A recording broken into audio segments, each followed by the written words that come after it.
Life has a way of lulling you into a false sense of security, doesn't it? You plan, you work, you achieve, and you expect the universe to unfold in a predictable, linear fashion. I thought I knew exactly what that afternoon held. A proud moment, a casual chat, a shared laugh with family. But sometimes a single glance, a subtle shift in the air can unravel everything you thought you understood, pulling you into a current you never saw coming. It was supposed to be about the car, a symbol of my hard-won independence. Instead, it became about a gaze that promised a secret, a desire and a path I was never meant to walk. If you're ready to dive into a story where the ordinary shatters into the unexpected, make sure to hit that subscribe button right now. You won't want to miss a single turn.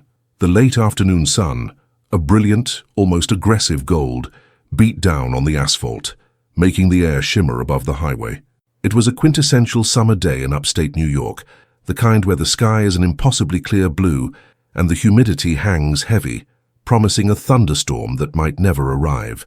I remember the date vividly, August 18th. It was the day I finally drove my new car, a sleek midnight blue sedan off the dealership lot. It wasn't a luxury vehicle, but it was mine. Every penny saved, every extra shift worked, every sacrifice made over the past 2 years had gone into that down payment. It represented freedom, achievement, and a tangible step into adulthood. My first thought, after the initial euphoria, was to show it off. And who better than my Uncle Silas? He was the closest thing I had to a father figure since my own dad passed away when I was a kid. Silas was a mechanic by trade, a man who appreciated a good engine and the effort it took to earn something. He lived about an hour's drive away in a quiet, leafy suburb, and I pictured his proud smile, his gruff but warm congratulations. It was going to be a perfect, uncomplicated visit. The drive was exhilarating. The new car hummed beneath me, responsive and smooth, a stark contrast to the clunky, hand-me-down truck I'd driven for years. I cranked up the radio, a sense of pure, unadulterated joy bubbling up inside me. I was Kalen, 22 years old, with a college degree almost in hand, a decent job lined up and a brand new car. Life felt good. I pulled off the highway and navigated the familiar tree-lined streets of Silas's neighborhood. The houses here were older, well-maintained, with sprawling lawns and mature oak trees that cast long, dappled shadows. Silas and Isolde lived in a charming 2-story house, its brick facade partially covered by climbing ivy, a testament to years of quiet domesticity. A well-tended garden bloomed in the front, a riot of colorful hydrangeas and petunias. I parked the new sedan directly in front of their house, making sure the sunlight caught its gleaming blue paint. I took a moment to admire it, a proud grin spreading across my face before stepping out. The air was thick with the scent of freshly cut grass and blooming flowers. As I walked up the flagstone path, I could hear the distant whir of a power tool from the backyard, Silas no doubt tinkering in his workshop. I rang the doorbell, a cheerful chime echoing within. The door opened, and there stood Silas, a grease smudge on his cheek, a wrench still in his hand. His eyes, a warm, crinkling blue, lit up when he saw me.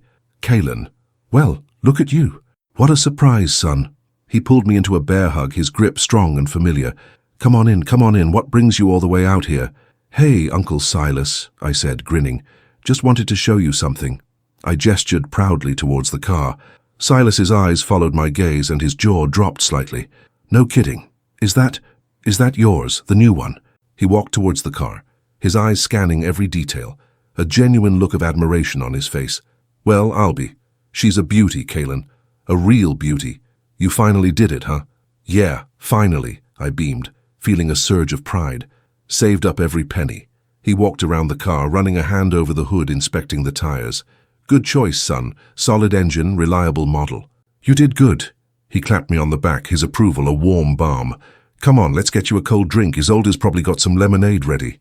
We started walking towards the front door, Silas still marveling at the car, asking about its features. As we reached the porch, the front door opened again, and that's when she stepped outside. Isolde. My Aunt Isolde, though not by blood, had always been a striking woman.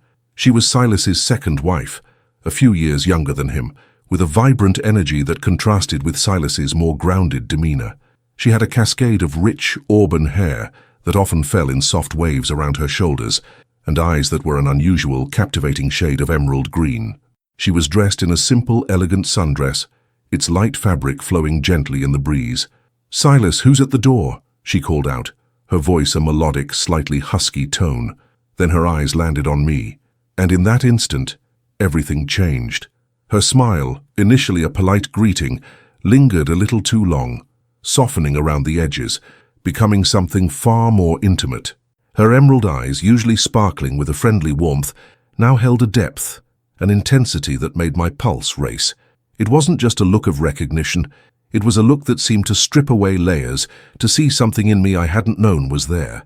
It was a look that felt far too personal, far too charged, as if it carried a silent question, a hidden invitation. My breath hitched. The air grew heavy, thick with an unspoken tension that seemed to emanate solely from her. I felt a strange, unsettling warmth spread through my chest, followed by a prickle of unease. My thoughts blurred, the easy joy of showing off my car suddenly overshadowed by this unexpected, potent connection. "Kaylin, dear, what a wonderful surprise," she exclaimed, her voice still warm but with an underlying tremor I only now perceived. She walked towards us, her movements graceful, almost gliding. "Aunt Isolde," I managed, my voice a little hoarse, my throat suddenly dry. I tried to offer a normal smile, but it felt stiff, unnatural. My eyes darted between her and Silas, who seemed completely oblivious, still talking about the car's horsepower. She reached us, her hand gently touching my arm as she passed, a fleeting contact that sent a jolt through me. Her fingers were cool, soft. "Silas, you didn't tell me Kaylin was coming. I would have baked something special." "He just showed up, Isolde. Wanted to show off his new wheels." Silas chuckled, still admiring the car. "Isn't she a beauty?" Isolde finally tore her gaze from mine, turning to the car. "Oh, Kaylin, it's absolutely stunning. You must be so proud." Her words were directed at the car, but her eyes, as they briefly met mine again, held that same unsettling intensity, that same unspoken depth. I swallowed, trying to regain my composure. This was my uncle's wife, my aunt. The thought alone felt like a violation, a transgression of an unspoken code. What was happening? Had I imagined it? Was I projecting something onto a simple greeting? My mind raced, trying to rationalize the unsettling encounter. Isolde was a beautiful woman, certainly. Elegant, with a timeless grace that belied her age. But this was different. This felt dangerous. "Come on, Kaylin, let's get you that lemonade," Silas said, finally pulling me away from the car and, more importantly, from Isolde's direct gaze. As we stepped inside, the cool air of the house was a welcome relief, but it did little to calm the turmoil in my mind. The living room was cozy, filled with comfortable furniture and family photos. Isolde moved gracefully to the kitchen, her presence still palpable even from the other room. Throughout the next hour, as Silas and I talked about my car, my studies, and my plans for the future, I found myself acutely aware of Isolde's movements. She re-entered the living room with a tray of iced tea and lemonade, along with a plate of store-bought cookies. As she offered the tray to me, her fingers brushed mine again, a fleeting contact that sent another jolt through me. Her eyes, again, held that same intensity, that same unspoken depth. It was subtle, almost imperceptible to anyone else, but to me, it felt like a spotlight. I took a glass of lemonade, my hand trembling slightly. "Thank you, Aunt Isolde," I murmured, trying to keep my voice even. "Of course, dear," she replied, her voice soft, almost a whisper. She lingered for a moment, her gaze sweeping over my face, before moving on to offer the tray to Silas, who was engrossed in telling me about a particularly tricky engine repair. Silas, meanwhile, was oblivious. He was excitedly recounting a story about a classic car he'd restored, his laughter filling the room. I tried to focus on his story, to participate in the light-hearted banter, but a part of my mind was constantly on high alert, analyzing every glance, every gesture from Isolde. Was I going crazy? Was I misinterpreting a kind, maternal gaze? Perhaps she was just a very expressive person. But no, this felt different. It felt personal, directed, almost intimate. It was as if she was communicating something to me, a silent message that bypassed words entirely. Dinner was a relaxed affair, a barbecue on their back patio. The sun was beginning to dip below the horizon, casting long, golden shadows across the meticulously kept lawn. The air was still warm, but a gentle breeze offered some respite from the day's heat. Silas grilled burgers and hot dogs, while Isolde brought out a vibrant salad and potato salad. "So, Kaelin, how are your final classes going?" Isolde asked, her voice soft as she passed me a plate. "Silas mentioned you're almost done with your degree." "Yeah, just a few more credits," I replied, trying to sound confident. "It's been a long road, but I'm almost there." "I always knew you'd do it," she said, her eyes meeting mine across the table. "You have such a quiet determination about you. It's admirable." Silas, busy flipping burgers, chimed in. "He's a good kid, Isolde. Always has been. Works hard for what he wants." Isolde nodded, her gaze still fixed on me. Indeed, a rare quality these days. Her words were innocent enough, but the way she delivered them, the lingering eye contact, made them feel heavy, laden with a deeper meaning. I felt a strange mix of flattery and profound discomfort. This was my uncle's wife. This was wrong. And yet there was a part of me, a small dark corner that was intrigued, even a little flattered by the attention. It was a dangerous thought, and I immediately pushed it away, disgusted with myself. The conversation shifted to local politics, a topic Silas was passionate about, and I tried to contribute to appear normal, but my mind kept replaying Isolde's glances, her words, the way she seemed to hang on my every utterance. It was a bizarre dance, a silent, unspoken communication happening beneath the surface of polite conversation. As the evening wore on, the initial shock began to morph into a gnawing curiosity. What was it about me? What was she seeing? Or was it something entirely within her, a projection of her own internal world? I found myself stealing glances at her when I thought no one was looking, trying to decipher the enigma that was Isolde. She was attentive to everyone, a gracious hostess, but there was always that extra layer when her attention turned to me. At one point, Silas excused himself to grab more charcoal for the grill, leaving me alone with Isolde on the patio. The twilight deepened, and the garden lights began to glow, casting a soft, romantic ambience. "Kaelin," she whispered, her voice barely audible above the chirping crickets. I turned my head, my heart pounding. "Yes, Aunt Isolde?" She leaned forward slightly, her emerald eyes shining in the dim light. "You seem a little preoccupied tonight, dear. Is everything all right? You can talk to me, you know. Sometimes it helps to confide in someone." Her words were kind, maternal even, but the way she said them, the intensity in her gaze, the subtle tilt of her head, it all felt loaded. It felt like an invitation, not just to talk, but to something more. I hesitated, searching for the right words.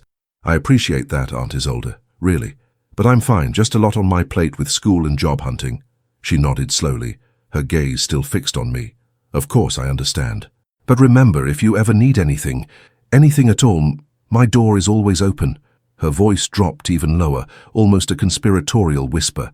"Sometimes the people closest to us are the ones who understand us the least." The implication hung in the air, heavy and unspoken. Was she talking about Silas, about her own life? Or was she talking about herself, about a secret she carried? My mind reeled. The audacity of the statement, the raw vulnerability it implied, was startling. Before I could respond, Silas returned, a bag of charcoal in hand. "All right, who's ready for some more burgers?" he announced, completely oblivious to the silent, charged exchange that had just taken place. Isolde immediately straightened up, her expression shifting back to one of polite warmth. The moment was gone, swallowed by the mundane, but the words and the look that accompanied them resonated deep within me. I spent the rest of the evening in a daze, the laughter and conversation doing little to distract from the internal turmoil. Her words, "Sometimes the people closest to us are the ones who understand us the least," echoed in my mind. What did she mean? Was she unhappy? Was she lonely? And why was she confiding or attempting to confide in me? If you're finding this story as captivating as I am, please take a moment to hit the like button and subscribe to the channel. Your support helps us bring more compelling narratives like this to life. As the night drew to a close and I prepared to leave, Isolde walked me to my car. Silas was inside cleaning up the grill.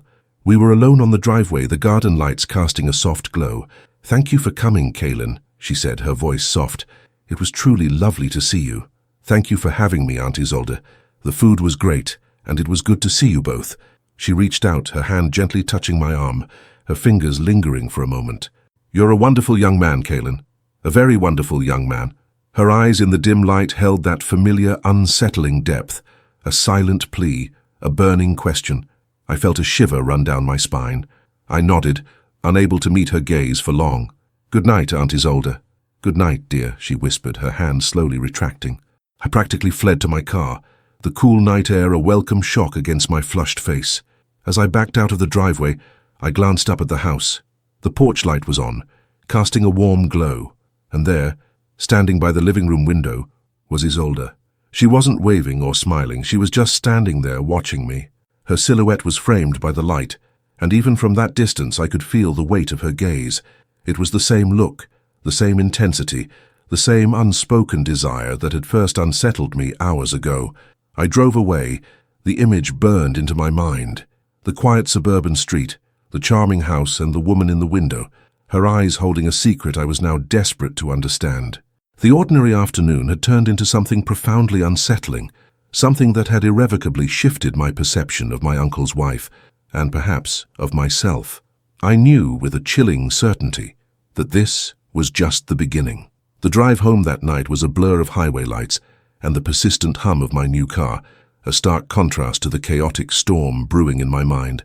Isolde's image framed in the window was seared into my memory, a silent, enigmatic sentinel. The unsettling intensity of her gaze, the unspoken message in her eyes, it all swirled in my head, refusing to dissipate. I tried to rationalize it, to dismiss it as an overactive imagination, a misinterpretation of a kind woman's attention. But the feeling in my gut, that cold knot of unease, told a different story. The next few days were a strange blend of normalcy and a heightened sense of awareness. My college classes, my part-time job, the usual grind. I went through the motions, but a part of my mind was constantly replaying the events of my visit to Silas and Isolde's. Every time my phone buzzed, I felt a jolt of apprehension, half expecting it to be a message from Isolde, though I couldn't articulate what such a message would even say. It was a ridiculous thought, I knew. She was my uncle's wife, my aunt. The very idea felt like a betrayal, a transgression of an unspoken boundary. I didn't tell anyone. How could I?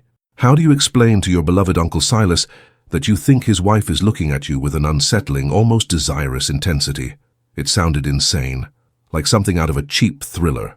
Silas, bless his oblivious heart, called me the next day, gushing about the car and thanking me again for stopping by.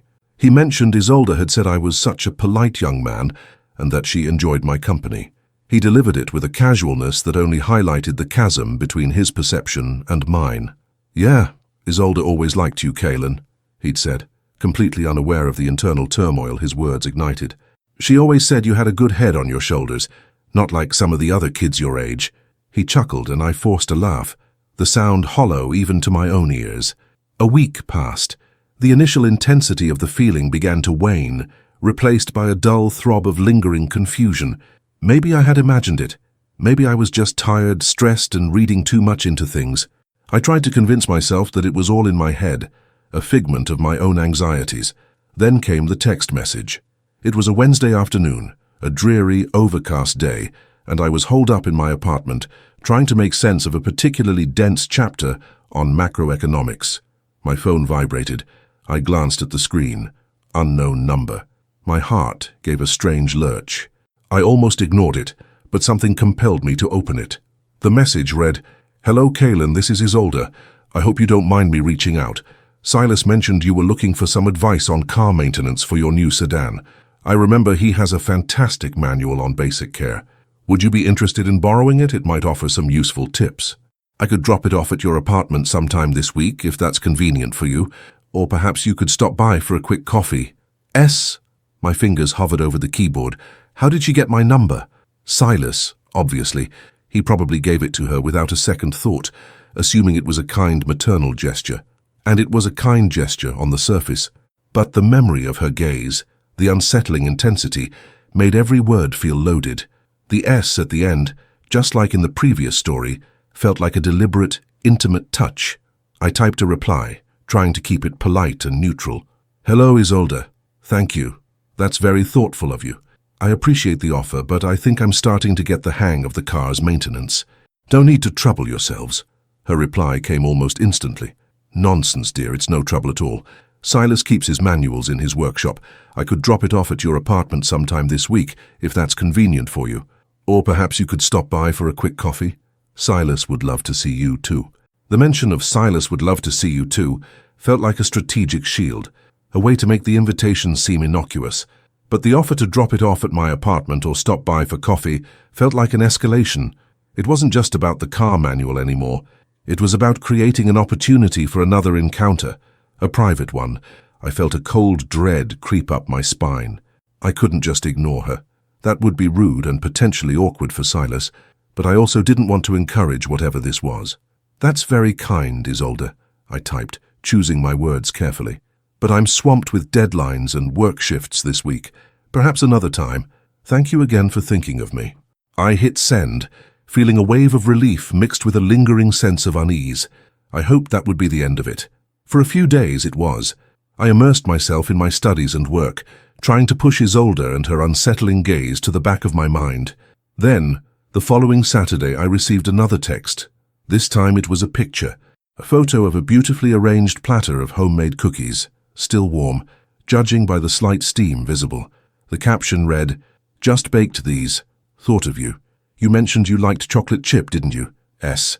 My stomach clenched. Chocolate chip were my favorite. I had mentioned it once casually months ago during a conversation at Silas's house about favorite desserts. The fact that she remembered and then acted on it felt incredibly personal. It wasn't just a kind gesture anymore. It felt like a deliberate, almost intimate act of remembrance. I stared at the picture, a knot forming in my chest. This was getting out of hand. I couldn't keep deflecting her. It was becoming increasingly difficult to maintain the illusion of normalcy. I knew I had to address it. But how? How do you tell your uncle's wife that her attention is making you uncomfortable without sounding like an arrogant jerk? Or worse, completely misinterpreting her intentions and causing a massive rift in the family? I decided to try a different approach. I called Silas. "Hey, Uncle Silas," I said, trying to sound casual. "How's it going?" "Good, good. Just finishing up a repair. What's up, son?" "Nothing much, just Aunt Isolde texted me a picture of some cookies she baked. Said she thought of me." There was a pause on the other end. "Oh yeah? That's Isolde for you. She's always baking. She probably just remembered you liked chocolate chip. She's got a memory like a steel trap for that kind of stuff." He chuckled. "You should totally go over and grab some. They're probably amazing." His complete lack of suspicion was both a relief and a source of profound frustration. He saw nothing wrong with it. To him, it was just Isolde being Isolde, the warm, nurturing wife. And maybe, just maybe, he was right. Maybe I was overthinking everything. But the feeling persisted, a quiet hum of discord beneath the surface. "Yeah, maybe," I said, trying to sound convinced. "Anyway, I gotta run. Got a paper due." I hung up, feeling no closer to a solution. Silas's innocent interpretation only made me feel more isolated in my discomfort. It was clear he wouldn't understand, and trying to explain would only make me sound paranoid. The next few weeks became a subtle game of cat and mouse. Isolde would send a text, a recipe she thought I'd like, a link to an article about a new car model relevant to my recent purchase, or simply, "I hope you're having a good week, dear." Each message was innocuous on its own, easily dismissed as friendly, familial concern. But taken together, and coupled with the memory of her gaze, they formed a pattern that felt increasingly deliberate. I always replied politely, briefly, trying to keep my distance without being overtly rude. I never initiated contact. I never asked questions that would prolong the conversation. I was walking a tightrope, trying to navigate this bizarre situation without causing offense or worse, encouraging something I couldn't define. One afternoon, as I was leaving the campus library, I saw her. She was parked across the street, in a sleek, dark SUV that I recognized as hers. She was sitting in the driver's seat, seemingly engrossed in her phone. But as I walked past, she looked up and our eyes met. That look, again. It was a flash, a momentary connection that lasted only a second, but it was enough. The same intensity, the same depth, the same unspoken longing. She offered a small, almost shy smile, and then quickly looked away, pretending to be busy with her phone again. My heart pounded. Was she waiting for me? Had she known I would be there? The library was a common spot for students, but it felt too coincidental. The air was crisp, the autumn leaves just beginning to turn, but I felt a sudden chill. I quickened my pace, my mind racing. This wasn't just a few texts anymore. This was a physical presence, a deliberate appearance. It felt like she was seeking me out, creating these chance encounters. Later that week, Silas invited me over for a casual dinner. Isolde's making her famous pot roast, he said, trying to entice me. You know you can't resist. I hesitated. The thought of being in that house again, under Isolde's watchful eye, filled me with a fresh wave of anxiety. But refusing too many invitations would raise questions, especially from Silas. I couldn't avoid her forever without making things awkward. Sounds good, Uncle Silas, I finally said, trying to sound enthusiastic. What time? That evening, as I drove back to Silas's house, the setting sun painted the sky in hues of orange and purple. The familiar brick house loomed ahead, a beacon of warmth and for me a source of growing apprehension. This time, when I rang the doorbell, Silas answered, his usual cheerful self. Kaelan, come on in, the pot roast is almost ready.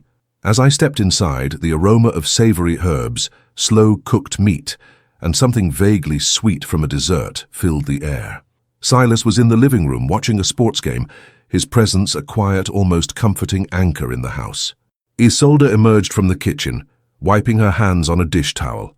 Kaelan, dear, so glad you could make it, she said, her voice warm, her smile radiant. Her eyes, however, held that familiar, unsettling depth. It was a subtle shift, a flicker that only I seemed to perceive, but it was there. It was always there.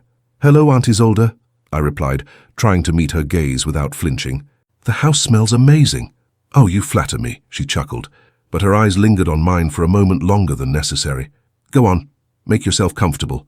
Silas, why don't you get Kaelan a drink? Throughout dinner, the dynamic was similar to my last visit. Silas was polite but reserved, occasionally interjecting with a comment about the game or local news. He was a man of few words, but his affection for Isolde and me was clear. Isolde. Isolde was the gracious hostess, attentive to everyone, but with an undeniable focus on me. She refilled my water glass before I even realized it was half empty. She offered me a second helping of pot roast, her hand resting lightly on my arm for a beat too long as she did so. Her questions were always directed at me, about my studies, my job prospects, my well-being. It was subtle, yes, but the cumulative effect was overwhelming. At one point, Silas was talking about a particularly challenging repair job he had just finished. Man, this old Ford truck had me stumped for days. Had to practically rebuild the transmission. Oh, Silas, you're so talented with your hands, Isolde interjected, her gaze fixed on me. Always so dedicated to your work.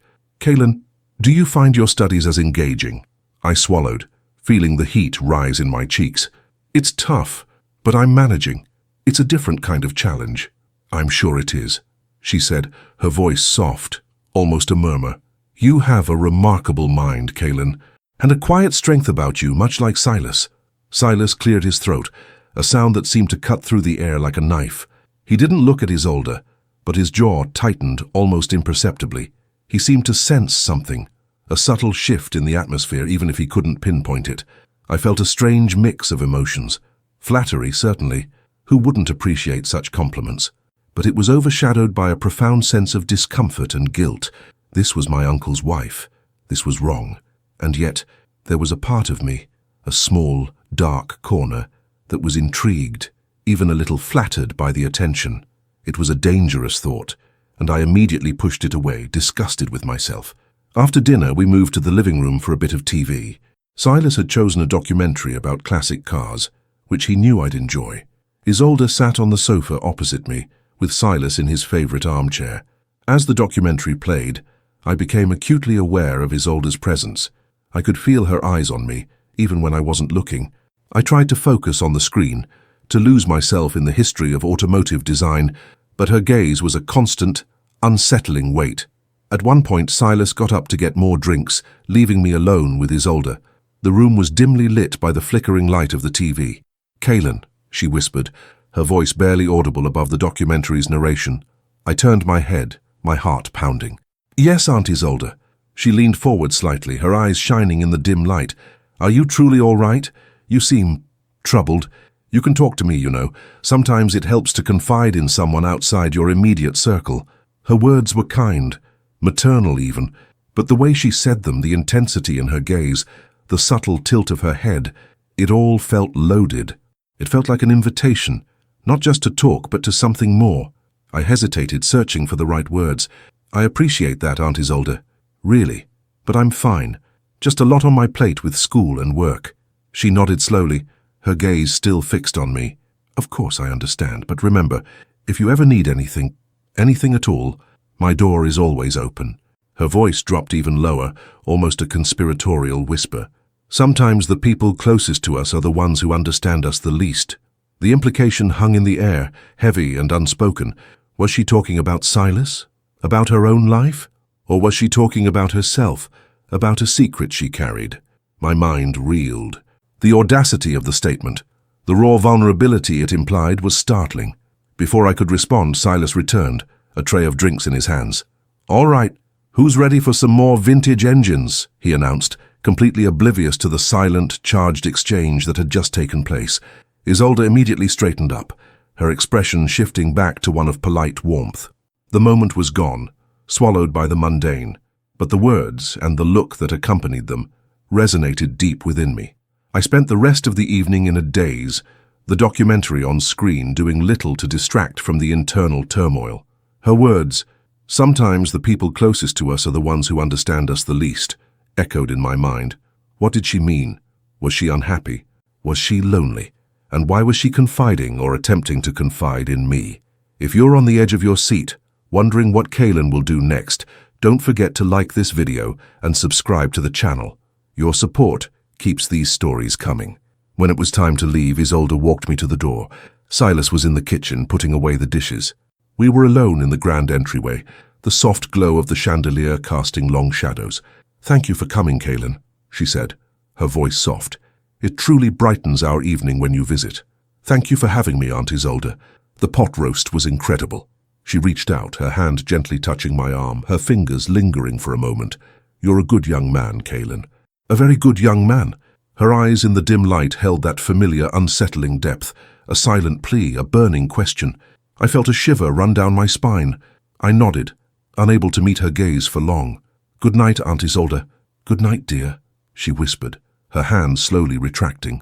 I practically fled to my car, the crisp night air a welcome shock against my flushed face. As I drove away, I didn't look back at the window. I couldn't. The weight of her gaze, even imagined, was too much. I was no longer just a nephew visiting his uncle. I was a participant in a silent, unsettling drama, and I had no idea what the next act would bring. The lines were blurring, the boundaries shifting, and I felt a terrifying sense of being drawn into something I didn't understand, something that felt both forbidden and strangely compelling. The drive home after that pot roast dinner was a suffocating silence, broken only by the hum of my engine and the frantic beating of my own heart. Isolde's words, "Sometimes the people closest to us are the ones who understand us the least," echoed in my mind, a chilling mantra. What did she mean? Was it a confession of her own loneliness, a veiled criticism of Silas, or something far more personal, directed at me? The ambiguity was tormenting. I felt like I was drowning in unspoken subtext, every interaction with her a minefield of hidden meanings. The crisp autumn air, usually a welcome balm, now felt sharp and invasive, mirroring the prickle of anxiety under my skin. I knew, with a terrifying certainty, that I couldn't ignore this any longer. The subtle glances, the lingering touches, the loaded whispers, they were no longer just unsettling. They were becoming a tangible presence in my life, a shadow that followed me even when I was miles away from her house. The next few days were a blur of restless nights and distracted days. My studies, usually a source of focus, became a struggle. I found myself staring at textbooks, the words blurring into an incomprehensible mess, my mind replaying every interaction with Isolde. The guilt was a heavy cloak. Guilt for feeling uncomfortable, guilt for even considering the implications of her attention, and guilt for not knowing how to handle it without betraying Silas's trust. I started making excuses to Silas. When he invited me to help him with a car repair, I claimed a mountain of assignments.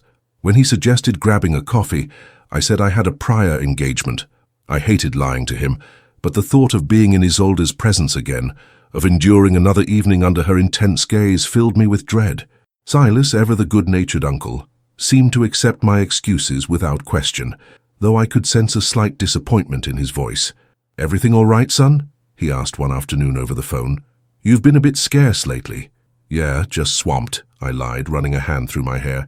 "Professor Miller is really piling it on." "Tell me about it," he commiserated. "Well, whenever you're free, let me know. We should definitely catch up properly." "Definitely," I said, a hollow feeling in my chest. I was pushing him away and it felt terrible, but I couldn't see another way to create distance from his wife without directly confronting the issue, which felt impossible. Then the texts from Isolde intensified. They became more frequent, more personal. No longer just recipes or articles, but questions about my day, my mood, my feelings. Hope you're not working too hard, Kaylin. Remember to take breaks. Your well-being is important. S. Thinking of you today. The weather is so gloomy, perfect for a warm cup of tea and a good book. Are you finding time for yourself? S. Each message was a delicate thread, weaving a web around me. They were caring, solicitous, but the underlying current of something more was undeniable. I replied with increasing brevity, trying to convey a polite but firm boundary. Thank you, Isolde. I'm fine. Busy day. Appreciate the thought.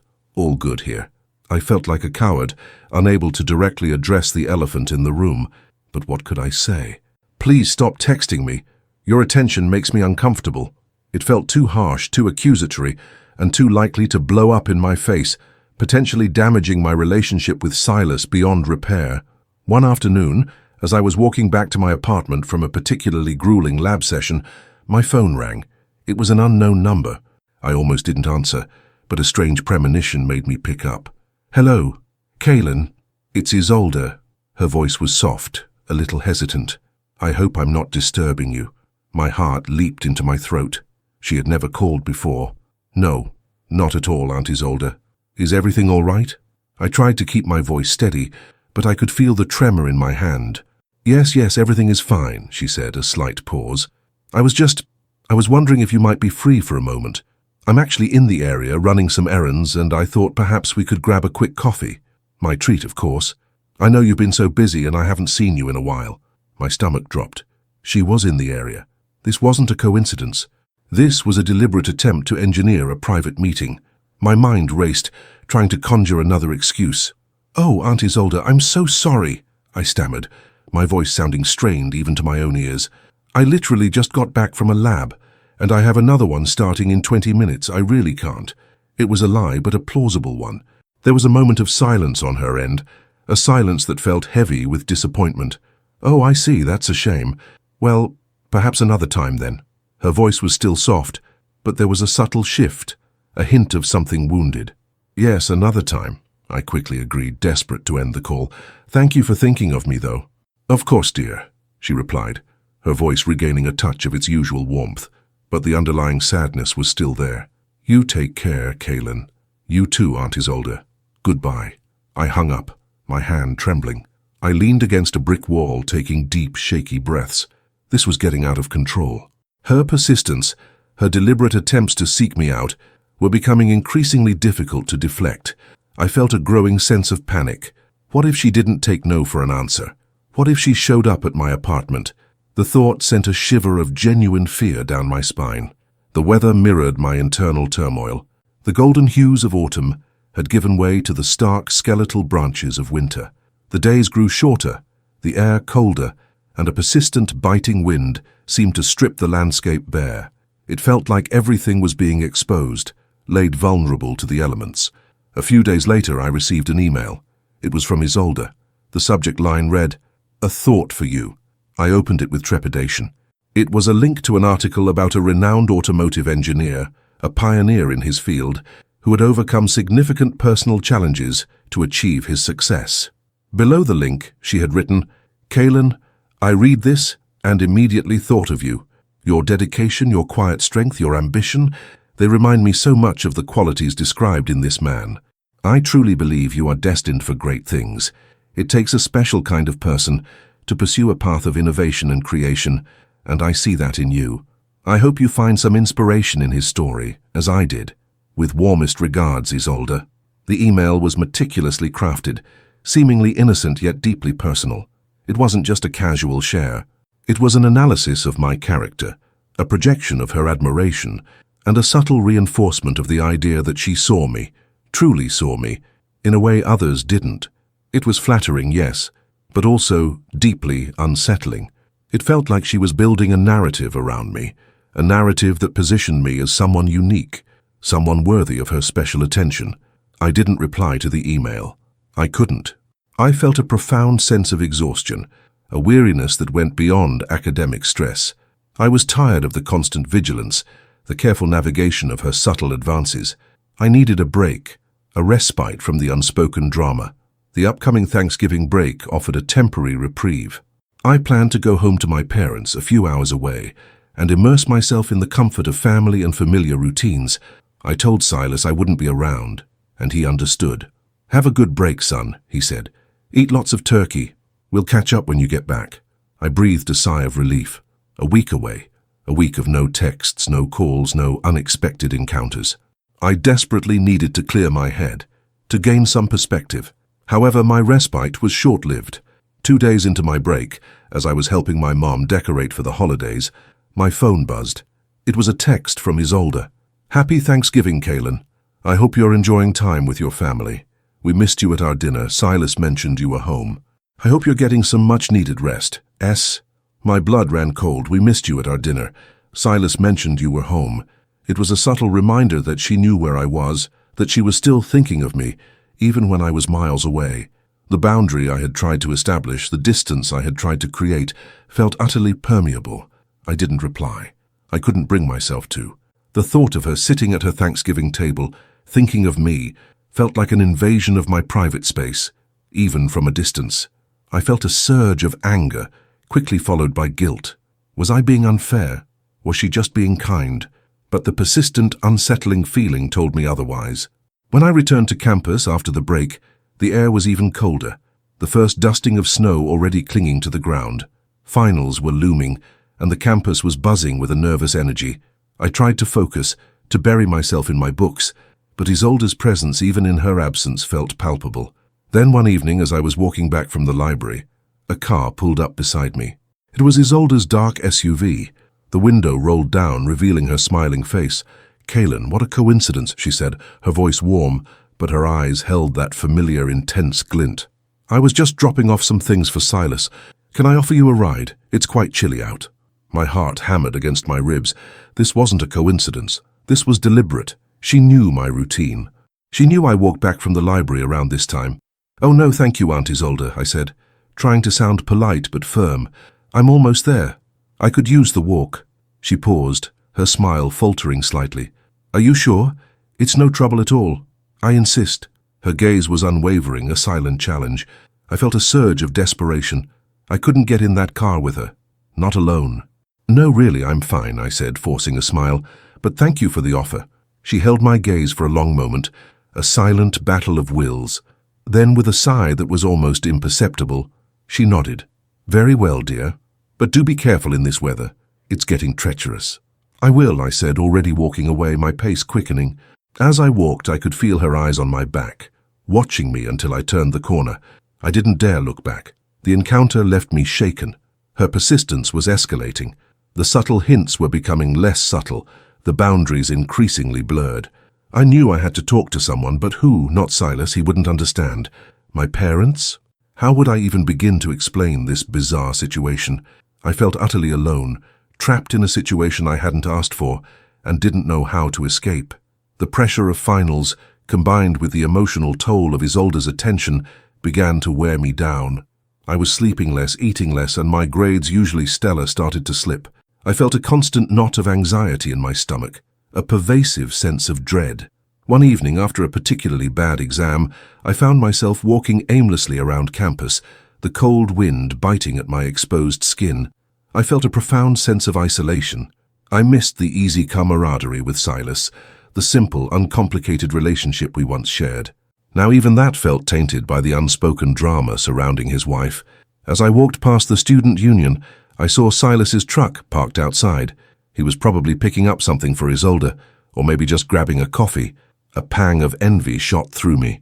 He was oblivious, living his life while I was caught in this strange, unsettling web. I decided then and there that I couldn't keep this to myself any longer. I needed to talk to someone, even if it wasn't Silas directly, about Isolde's behavior. I needed an outside perspective, a voice of reason. But who? The answer came to me in a flash of desperate clarity. I had to talk to Silas, not about Isolde's intentions, but about my discomfort. I had to frame it carefully as a personal struggle, a feeling of being overwhelmed without directly accusing Isolde.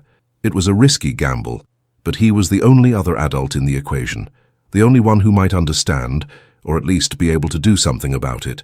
He was reserved, yes, but he also exuded an air of quiet authority. Perhaps he had noticed something. Perhaps he was as uncomfortable as I was, even if he hadn't articulated it. The idea was audacious, dangerous even. It could backfire spectacularly, alienating me from Silas and Isolde. But the alternative, continuing to endure Isolde's escalating attention in silence, felt even worse. I was at my breaking point. I spent the next few days agonizing over how to approach him. I couldn't just call him out of the blue. It had to be subtle, carefully worded, and most importantly, private.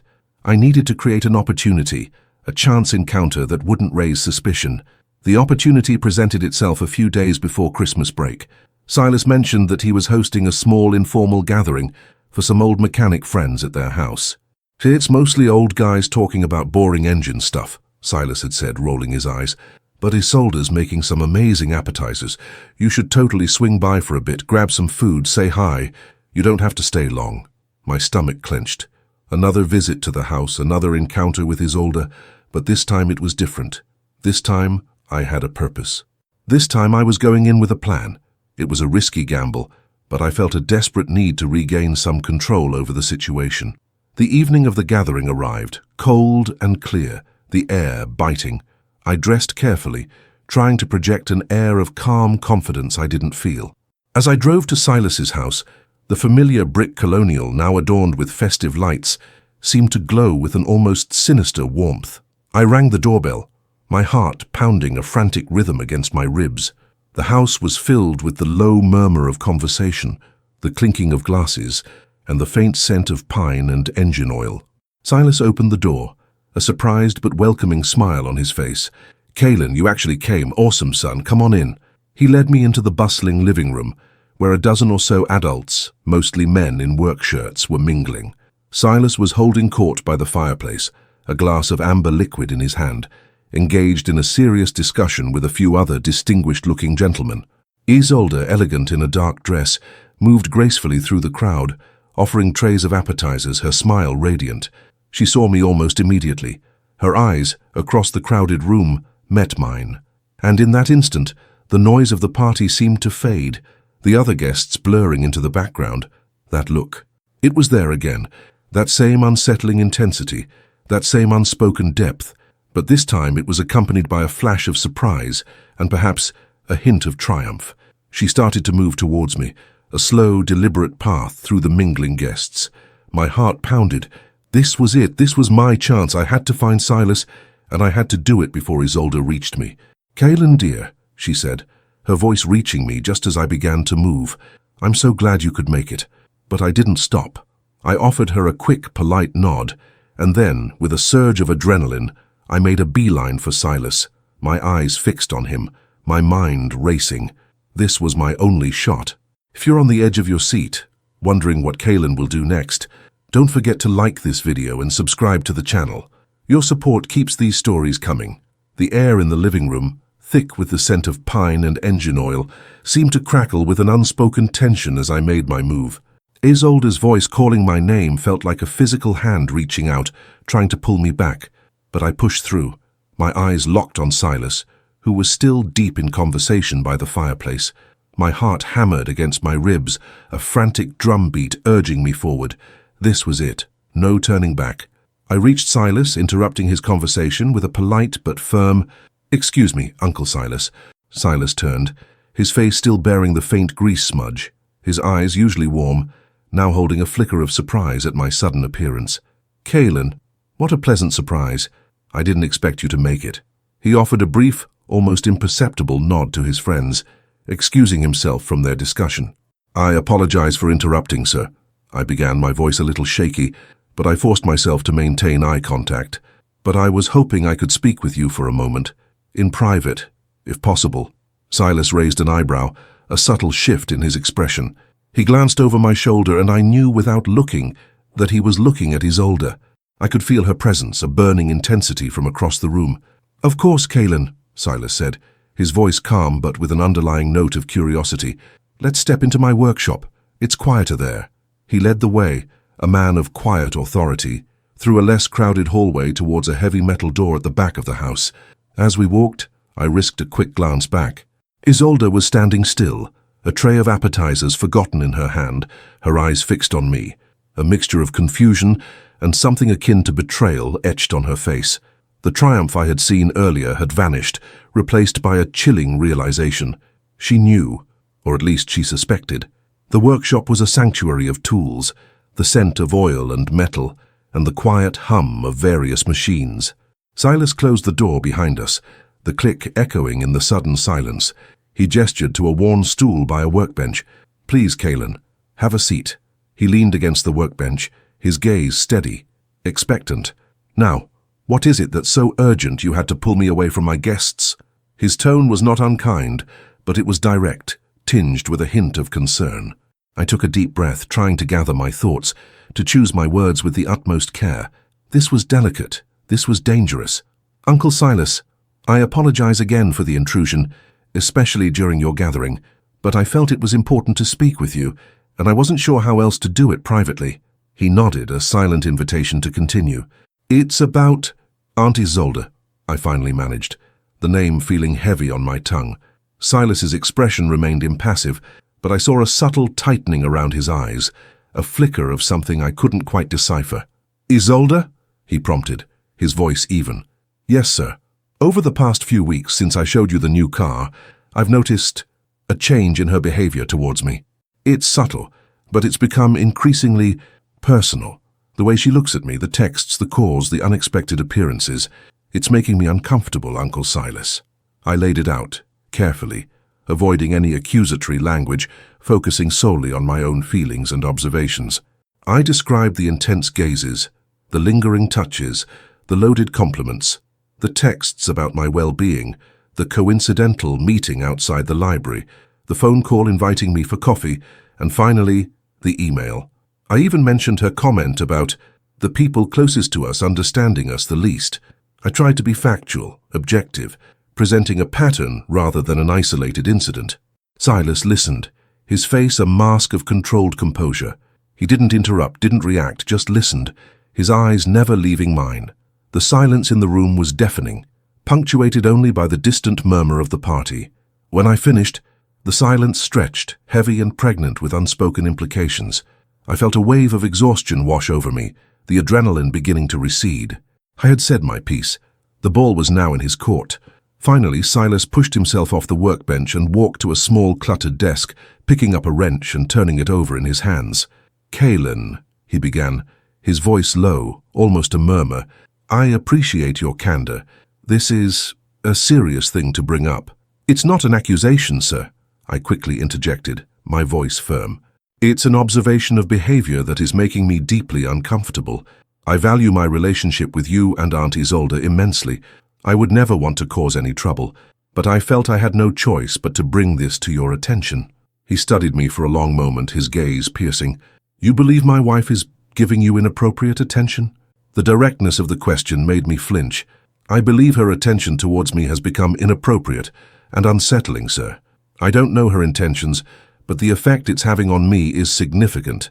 I've tried to create distance, to politely deflect, but it hasn't worked." Silas leaned back against the workbench, a deep sigh escaping his lips. He ran a hand over his face, his eyes distant as if lost in thought. "Isolde, she has always been a woman of deep emotions, Kaelin, and sometimes those emotions can be misdirected, or perhaps misunderstood." He paused, his gaze returning to mine, a flicker of something akin to weariness in his eyes. "I confess I've noticed a certain restlessness in her recently, a yearning for something more, perhaps. I hadn't connected it to you specifically, but I've felt a shift." His words, though vague, confirmed my suspicions. He had noticed something. He wasn't entirely oblivious. A small spark of hope ignited within me. "I understand this is difficult to hear, sir," I said, trying to sound empathetic, "and I truly regret having to be the one to tell you, but I felt it was necessary for everyone involved." Silas nodded slowly. "You did the right thing, Kaelin. It takes courage to speak up about something like this, especially when it involves family." He paused again, his gaze fixed on a point beyond me, as if contemplating a complex engine problem. "Isolde and I, we have our own complexities, as all long-term relationships do. There are unspoken things, unmet needs. I believe she may be projecting some of those onto you, a young man with ambition and a certain earnestness that she perhaps finds appealing, a reminder of a different time. His honesty, though painful, was a relief. He wasn't dismissing me. He was acknowledging the possibility, even offering a psychological explanation. "What do you intend to do, sir?" I asked, my voice barely a whisper. Silas looked at me, his expression hardening slightly, a flash of his professional resolve. "I will speak with my wife, Kaylin. This cannot continue. It is inappropriate, and it is causing distress. I will ensure that this attention ceases." He pushed off the workbench, a clear signal that our conversation was drawing to a close. "I appreciate your discretion in this matter. I trust you will not discuss this with anyone else." "Of course, sir," I replied, standing as well. "My lips are sealed." "Good." He walked to the door, then paused, his hand on the knob. "Kaylin, I want to thank you. This was not an easy conversation, but it was a necessary one. You've handled yourself with maturity and integrity." A wave of relief washed over me, so profound it almost brought me to my knees. I had done it. I had spoken my truth, and it had been received with understanding, not anger. "Thank you, Uncle Silas," I said, genuinely grateful. He opened the door, and the sounds of the party immediately flooded back in. As we stepped out, I saw Isolde. She was standing near the entrance to the workshop, a glass of wine in her hand, her back to the main party. Her eyes, wide and unblinking, were fixed on us. There was no mistaking the look now, a mixture of fear, hurt, and a deep, profound sadness. She had been waiting. She had known. Silas met her gaze, a silent, charged exchange passing between them. He didn't say anything, just a subtle tightening of his jaw, a slight inclination of his head, but the message was clear. He knew. Isolde's eyes then flickered to me, a fleeting glance that held a raw, wounded vulnerability. It wasn't the intense, desirous gaze from before. It was something broken, something exposed. I felt a pang of guilt, a sharp stab of empathy. I hadn't wanted to hurt her. I had only wanted to stop the unsettling attention. I quickly made my excuses to Silas, claiming a sudden headache, and left the party. As I drove away, I didn't look back at the house. The festive lights now seemed to mock the quiet drama unfolding within. The weight on my shoulders had lifted, replaced by a strange mix of relief and melancholy. I had done what I needed to do, but at what cost? The next few days were quiet. No texts from Isolde, no calls. The silence was a stark contrast to the constant stream of messages I had grown accustomed to. It was a relief, certainly, but also a confirmation of the gravity of my conversation with Silas. Something had shifted in that household. Silas called me a few days later. "Hey, son, you okay? You left pretty abruptly the other night." "Yeah, just a killer headache," I lied, feeling a familiar pang of guilt. "Stress from finals, you know." "Totally get it," he said, his voice sounding a little subdued. "Things have been a bit weird here, actually. Isolde and I have been really quiet. Like, more quiet than usual, and she seems down. Been spending a lot of time in her garden, even though it's freezing out." My heart sank. "Oh, really? I'm sorry to hear that." "Yeah, I don't know what's up," Silas continued, sounding genuinely puzzled, though I suspected he knew more than he let on. "We had some kind of big talk after everyone left the other night. She's been spending a lot of time in her garden, even though it's freezing out." I listened, my stomach churning. My actions had consequences. I had brought discomfort, perhaps even pain, into their home. But I also knew I had done what was necessary for my own peace of mind. The Christmas break arrived, and I went home, grateful for the distance. I spent the holidays trying to clear my head, to process everything that had happened. The image of Isolde's wounded gaze, the quiet resolve in Silas's eyes, they lingered, a testament to the complex, often hidden, lives people lead. When I returned to campus in January, the world felt a little colder, a little sharper. Silas and I resumed our relationship, but a subtle shift had occurred. I was more guarded, more aware of the unspoken currents beneath the surface of everyday interactions. I still visited his house occasionally, but my visits were shorter, more focused on Silas, and I always made sure he was present. Isolde was always polite, always gracious. Her smile was still warm, her voice still soft. But the intense gaze, the lingering touches, the loaded whispers, they were gone, replaced by a respectful, almost distant cordiality. Her eyes, when they met mine, held a different kind of depth now, a quiet understanding, a shared secret, and perhaps a touch of lingering sadness. The desire was gone, replaced by a resigned acceptance. I never spoke to Silas about it again. It was a burden I carried alone, a secret that belonged to me, Silas, and Isolde. It was a testament to the hidden complexities of human relationships, the unspoken longings that can simmer beneath the surface of even the most ordinary lives. The experience changed me. It taught me about boundaries, about the courage it takes to speak your truth, and about the profound impact of unspoken emotions. I learned that even in the most familiar settings, among the people you think you know best, there can be hidden stories, silent desires, and unexpected depths that can shatter your perception of reality. I continued my studies more focused than ever, but with a newfound awareness of the human condition, of the intricate tapestry of emotions that drive us all. The world, I realized, was full of such stories, waiting to be uncovered, waiting to be understood. And sometimes the most profound ones are found not in grand adventures, but in the quiet, unsettling gaze of an uncle's wife, a gaze that held a desire she'd been hiding for years. And that concludes our story. If you were as captivated by Kaylin's journey as I was, please give this video a big thumbs up and subscribe to the channel for more compelling and realistic stories like this one. Your support means the world and helps us create more content you'll love. Thank you for watching.